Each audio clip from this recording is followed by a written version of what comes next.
Most creative projects start with a spark full of excitement and ideas. You sit down ready to make something great, and somewhere along the way it just fades. Motivation dips, you lose focus, or a new idea comes along that feels more exciting. Sounds familiar?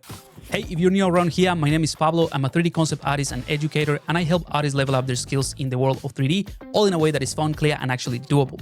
So if you're struggling to finish projects, you're not alone. I've seen this happening over and over again in my own work and with hundreds of students. And to be honest, those projects that actually succeed aren't the ones that have hype or they're very, very exciting to start with, are the ones that have a little bit of planning. Because in most cases, if you don't have a plan, even if it is a small one, it makes it harder to visualize or have a clear goal. And what happens is that halfway through the project, the motivation dips, or like that momentum that you had at the beginning, that you're really excited about an idea, it just fades. So my goal with this video is to share with you something that I have refined over the years and I put in practice with every project that I do. I call it the creative momentum framework.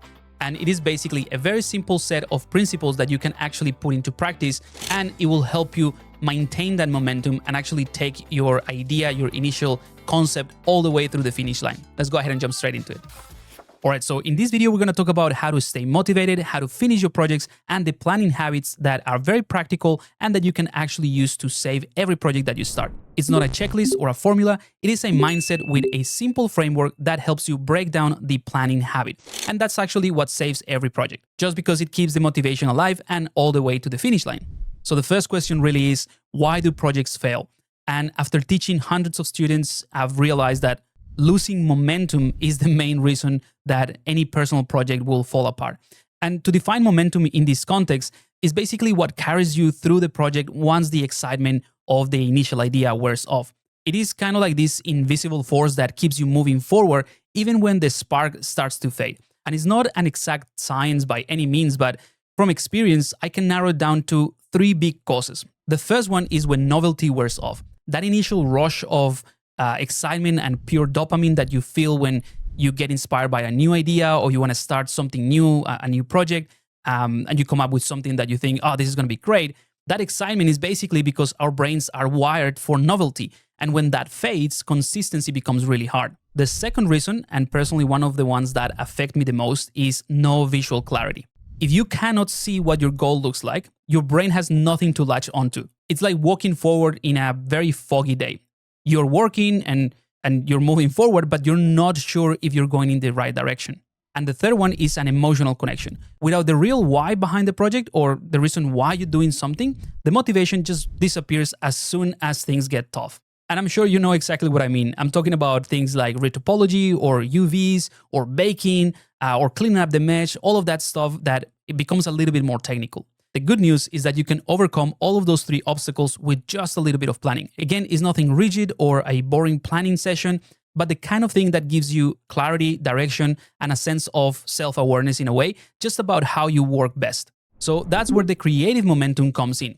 4 simple principles that are practical and that you can apply to any project to help you keep moving, stay motivated, and actually finish what you started. So the first principle is direction, having clear goals, know where your finish line is. One of the biggest traps that we fall into, including myself, is starting with something vague like, oh, I want to make a creature, I want to sculpt a creature. That's the kind of project that drifts forever and ends up in a half-finished file buried somewhere in your drive. Instead, if you define a clear finish line, something that is more specific, let's say I want to make a sci-fi creature bust with an organic head, a hard surface suit, and maybe texture it in Substance Painter and render it for my portfolio. That's something that is better defined, more specific, and actually includes some of the stages of the process. So if you define your goal with this kind of clarity, everything becomes a lot easier when you actually get to work. For example, if you define your goal as a 3D printable collectible, that's completely different as an outcome if you're just sculpting for a cool render. So in other words, if you're sculpting for the shot for a final render, you can probably ignore the back of the model because you're not going to see it. But that doesn't work. It won't cut it for a 3D printing or like a collectible, right? So write it down, a piece of paper. I personally use Notion because it's easier and it will literally define what done or finished looks like for you. That one sentence gives you direction and motivation because now you know where you're heading. You can even add a quick line about the focus of the project or even the style that you're going for, whether it's to test a new workflow, a new tool, or just to challenge yourself creatively. It just helps you frame your efforts around a specific purpose and it keeps your attention very, very sharp. The second principle is the inspiration and references. This is essentially your creative fuel. Once you have set up your goal, that's when the real planning work begins. It all starts with inspiration. Go ahead and start by collecting things that really speak to you. It could be color palettes, it could be textures, shapes, patterns, composition, poses if you're doing a character, for example. Anything that sparks curiosity is a good thing at this point. This stage is wide open. It's about feeding your brain with visual possibilities, kind of like taking your creativity to a playground where there's lots of things and lots of possibilities and just let it run free. Psychologically, what you're doing is activating your associative network. That's the part of your brain that connects unrelated ideas, and that's where the creativity kind of like thrives, because when your brain is allowed to wander and make these new links, you start to create something that is potentially more unique and more you, right? So once you've gathered all of these ideas, you can then move into the sketch buffer. And the sketch buffer is just another term that fits within this framework. So once you have your inspiration, this is where you can start reacting to what you have collected. So for example, I will sketch or block out 3 or 5 quick variations, quick ideas, very, very loose, super fast, nothing fancy, something just to clear the air in a way. And it helps your brain to switch into what neuroscientists call the default mode network. And it's that mental state that is tied to daydreaming, for example, or what is called the creative workflow. And that's why this sketching phase feels so freeing, because you're exploring and there's no judgment. Then after finish some of your sketches, I personally prefer to wait a couple of days, but you can wait a bit longer if the time permits. Otherwise, a few hours just to step out of the computer and then come back before you deciding what to pursue.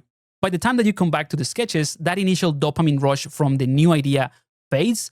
And at least for me, I can see more clearly which sketches are the ones that still excite me. That's the creative filter working for you, helping you choose the idea that actually matters, or that at least matters to you.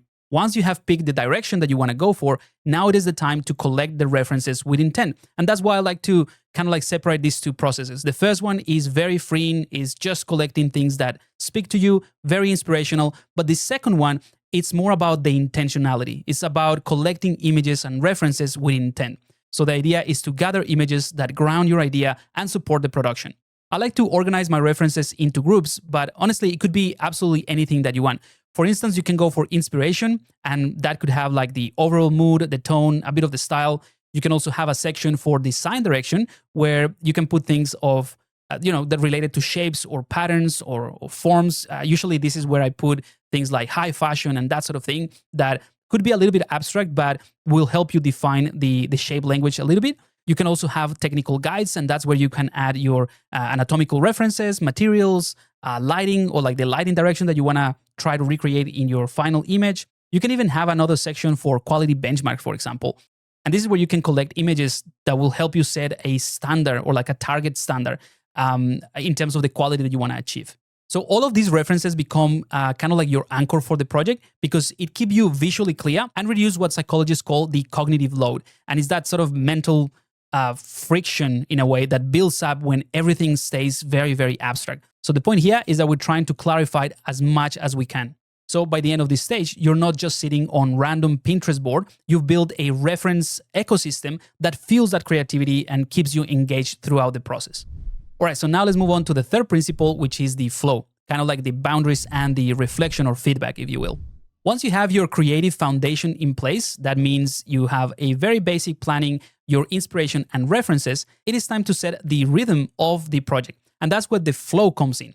So we'll start by defining realistic boundaries. Before I dive into any project, I give myself a rough time budget. 2 evenings of blockout, a week of refining, maybe a few days for texturing and rendering as well.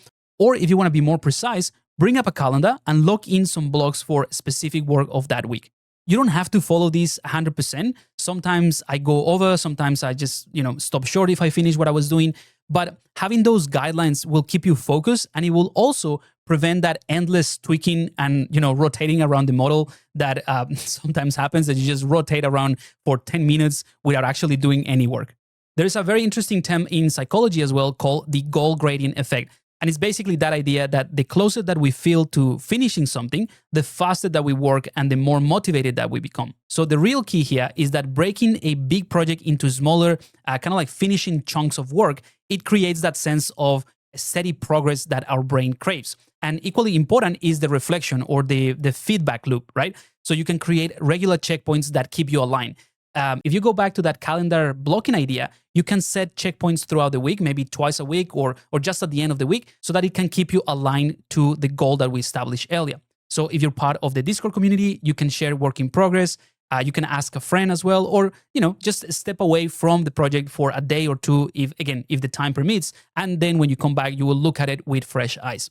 So this flow principle is really about two very specific things: the structure, which is essentially how you plan to tackle the project, what time allocation and the expected time that you're going to put into specific areas of the project, and then the reflection, which allows you to tap into this feedback loop, whether it's yourself looking at the project with fresh eyes, or in my personal opinion, the best way to do it is to get other artists and other people to look at your work and give you honest critique and honest feedback, so that you can potentially see something that you couldn't because you are too invested or too into the project. So this structure and reflection will help you build these almost like guardrails that focus your time, while at the same time keeping space for adjustment, refinement, especially when you get feedback and you want to incorporate that, and obviously very important, learning as you go. All right, so for the fourth principle, this is the final one and is by far the most important one. It's the discipline. So discipline for me in the context of this framework is about literally planning for the boring bits and be consistent. Because this is the part that not a lot of people like, the discipline, right? Projects don't usually die during the excitement of collecting references, of producing, thumbnails, generally the creative stages, right? They die quietly in the boring ones. So if you don't like things that are more technical, like creating UVs or retopologizing something, or cleaning up a topology that didn't go the way that you wanted, organizing files, that sort of thing, all of those are unglamorous but essential steps in the process. And there's actually a good reason for that. Since our brains are wired to seek novelty, we will start with something new and boom, the dopamine spikes, right? That's what gives us that rush of motivation to begin a project. But once that novelty fades, that dopamine level drops and the brain starts craving for a new idea or a new excitement, right? And that's when you feel the urge of jump to the next cool idea, or maybe you saw something during the day and you go like, oh, maybe I'm going to switch my gears and I'm going to go towards this new idea and change the finish line. The practical tip here is to anticipate that drop. So if you know where your motivation usually dips, just plan for it, right? You can schedule those very tedious tasks. Let's say that you don't like UVs or you hate retopology. Make sure that you put them within your workflow and block them out in the calendar or in your in your week, so that you're going to have to do them, instead of just waiting for motivation to magically show up and go like, okay, I feel like I should do UVs today. So to give you a much more practical example, I would block out let's say a couple of shorter sessions for just retopology, maybe 35 or 45 minutes each. And I give myself a small reward, like just something to look forward after I finish these two quick retopology sessions. So for me, it would be a coffee break, and I'll just take the time, go make my coffee. But I need to make sure that I finish this retopology session before I get that. Or you can reward yourself with a different stage of the process, or a different process altogether, like for example, like a fun sculpting session with Dynamesh or something like that, which is completely different from that more tedious, methodical and technical aspect of the retopology in this case. And the thing is that those tiny reward triggers, they don't have to be over the top. It's just another dopamine release, right? It reinforces the habit of telling your brain, hey, finishing actually feels good too. So it's not about, punishment, maybe that's not the word, but it's not about forcing that discipline. It's about having the tools and that consistency that I talked at the beginning, that you can create small reward loops that carry you through the, let's say, the dull bits, and ultimately make your piece feel a complete and a professional one. And also, the thing is, once you start doing the task, even for a few minutes, and even if it's a boring one, your brain will begin to release dopamine again, and it becomes much easier to keep going. So instead of just waiting for inspiration, just lower the barrier to start with, and that's it. So for instance, if we're talking about creating UVs, just open the file and do one UV island. That's it. That's all you need to do to get started. You don't have to do the whole thing today. Another very simple thing you can do is create a folder, or just name a folder, or even create a small hierarchy of folders that are empty at this point, but you know that you're going to be able to put things in there, like final pieces or work in progress, just little things like that. The small act really is often all it takes to kind of like start that momentum and start the more tedious task. So in summary, discipline is something that personally, I don't think it's like a personality trait, right? I don't think there are people that are disciplined and people that are not disciplined. It's just more about the tools that you have to build a system around it and be consistent with certain things. So in summary, I would say just plan for the boring parts, just anticipate that sort of dip in the dopamine, and so that you can keep the momentum, and reward yourself when you finish something. Like even if it's a small thing, just make sure that you incorporate those mini kind of like reward system within the project as well. And you'll find that, you know, your best projects aren't the ones that you stayed excited the whole way through. They're the ones that you actually finished, even if they take a dip halfway through because of some boring task that you had to complete. So to wrap up, what we're trying to do here is creating a habit that builds momentum. So that's what the creative momentum framework is. It's just a mindset to help you finish more of what you started and actually enjoy the process. So let's do a quick recap. We have direction, inspiration, flow, and discipline. Direction is how you really define the finish line and the purpose of your project. Inspiration is your fuel, right? Feed your creativity, explore ideas through the sketch buffer, and ground them in reality with some solid references. Then you have the flow, where you set the boundaries of your own work or your own workflow, build this reflection into your process, or like the feedback loop. And then we finally have discipline. And that's just really plan for the boring bits and stay consistent. That's the key to it. So what you're really doing here is build the habit loop of momentum.